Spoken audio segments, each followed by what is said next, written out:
আসসালামু আলাইকুম। Hello guys, আজকে আমি আপনাদেরকে দেখাবো কিভাবে ফেসবুক আইডির সেনসিটিভ কন্টেন্ট বন্ধ করবেন। তো গাইস, অনেক সময় দেখা যায় যে ফোন বাচ্চাদের হাতে থাকে বা অনেকের হাতে থাকে, তখন উল্টাপাল্টা ভিডিও আসে বা উল্টাপাল্টা পোস্ট আসে।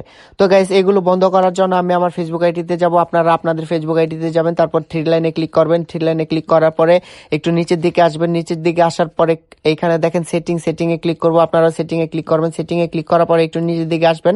আসার পরে গাইস, এই যে এখানে দেখেন কন্টেন্ট পারফরমেন্স, তো এটার মধ্যে ক্লিক করবেন। আমি এখানে ক্লিক করলাম। ক্লিক করার পরে এই যে দেখেন এখানে নিচে আছে ম্যানেজ ডিফল্ট, তো এটার মধ্যে ক্লিক করবো। আপনারা এটার মধ্যে ক্লিক করবেন। ক্লিক করার পরে এখানে এই যে দেখেন লেখা আছে সেনসিটিভ কন্টেন্ট, তো এইখান থেকে সেনসিটিভ কন্টেন্টে ক্লিক করবো। আপনারা ক্লিক করবেন। ক্লিক করার পরে এই যে দেখেন নিচে 2 নম্বরে আছে শোলেস, তো এটার মধ্যে ক্লিক করবো। এটার মধ্যে ক্লিক করার পরে এই যে নিচে এখানে সেভ আছে, সেভের মধ্যে ক্লিক করবো। সেভের মধ্যে ক্লিক করার পরে এখান থেকে ওকে করে দিব।